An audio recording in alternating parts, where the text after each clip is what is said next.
किथे पियो उनजे करे असां सभु सिंधु हुकूमत खां मुतालबो कयूं था ऐं ज़्यादातर वोट जेके आहिनि पीस पार्टीअ खे सिंधी माण्हू ज़्यादा मिलनि सिंधी माण्हुनि जे अंदरि जो आवाज़ इहो आहे कारूंजर जी गुलामी जेका आहे उहो ख़तमु कई वञे ऐं सिंध जे अदब जो आवाज़ जेको आहे उहो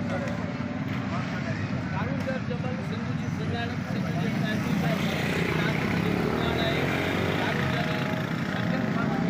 सिंध जी सुञाणप आहे ही जबल दुनिया जो हसीन तरीन जबल आहे जंहिंमें मिट लखे रंग जा पथर आहिनि उन खां सवाइ ग्रेनाइट आहे उहो कारूंजर जी सुञाणप आहे कारूंजर और मरी है तो बेली है नहीं माथे त उठे और नूगर लागे ॾींदो कारूंजर जी पोर ते खे मरण जीअण खां वठी मरण ते छॾे नथो सघे हुनजे चोटीअ ते जॾहिं दौर टहू कंदो आहे त ॾीओ नूगर ॾींहं वांगुरु मरंदो आहे ऐं कारूंजर उहो आहे जो अंग्रेज़नि जे दौर जी सर्वे आहे त रोज़ानो कारूंजर सोन जी सिर पैदा करे थो उते जेके गाह आहे उते जेके जड़ी बूटियूं आहिनि उते जेको पाणी आहे उते जेका जंगली जीवत आहे उते हरण खाड़ा ऐं ॿिया जेके जानवर आहिनि दुनिया जो हसीन तरीन पखी मोर आहे जेकॾहिं असीं उतां ग्रेनाइट कढंदासीं धमाका कंदासीं त मोर मरी वेंदो ऐं इहा दुनिया जी हसीन तरीन जेका पहाड़ आहे उहो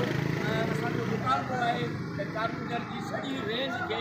नेशनल पार्क करार ॾिनो वञे ऐं वर्ल्ड हेरिटेज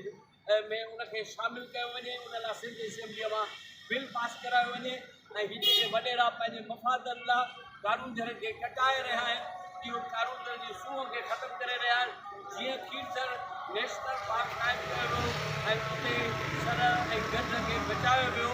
ईअं कारूंजर में जेका जीवत आहे उनखे बचाइणु घुरिजे सिंध जा माण्हुनि जो हिकिड़ो ई मुतालबो आहे त कारूंजर जी कटाई दामनदोर